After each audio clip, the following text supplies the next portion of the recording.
fazer. Então Moisés, tornando ao Senhor, disse: Ó Senhor, por que afligiste este povo? Por que me enviaste? Pois desde quando me apresentei a Faraó para falar em teu nome, ele tem maltratado este povo, e tu de nenhuma sorte livraste o teu povo.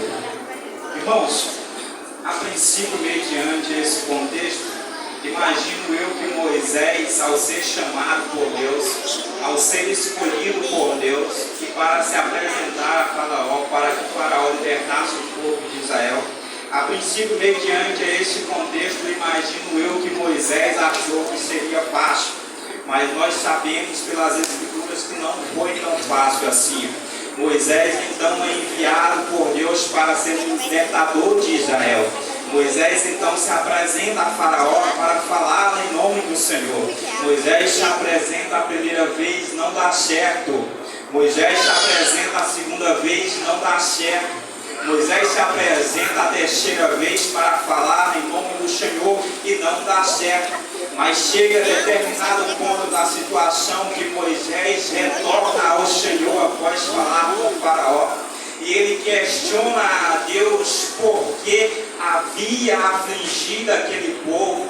Porque desde que Moisés se apresentou para falar em nome de Deus a Faraó, para que Israel fosse liberto, o Faraó havia oprimido ainda mais o povo de Israel.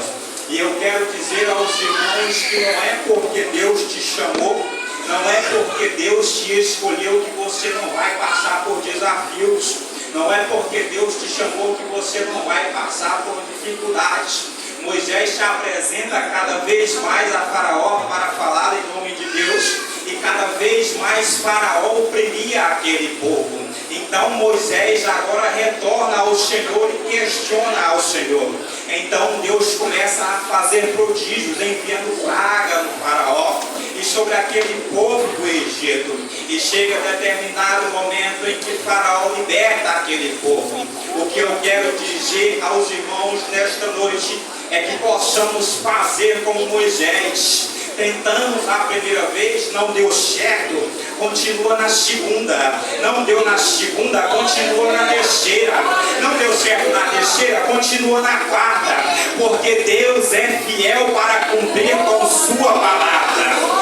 Então aquele povo é liberto e é direcionado ao deserto. Mas nós vamos perceber que em meio ao deserto, o povo sente sede, o povo sente fome, e agora o povo começa a murmurar, porque nos tirasse do Egito, para que morremos no deserto, através de sede, através de fome. Mas o povo estava olhando para trás. Mas Deus não tirou Israel do Egito para matar aquele povo no deserto, mas Ele tirou aquele povo do Egito para fazer saber àquele povo que mesmo em meio ao deserto, Ele é um Deus de provisão. Ele fez a água brotar na rocha, Ele fez o maná desceu do céu, e aquele povo se alimentou, e aquele povo bebeu. Então que possamos continuar buscando ao Senhor, porque Ele é fiel para cumprir com suas palavras. Eu agradeço.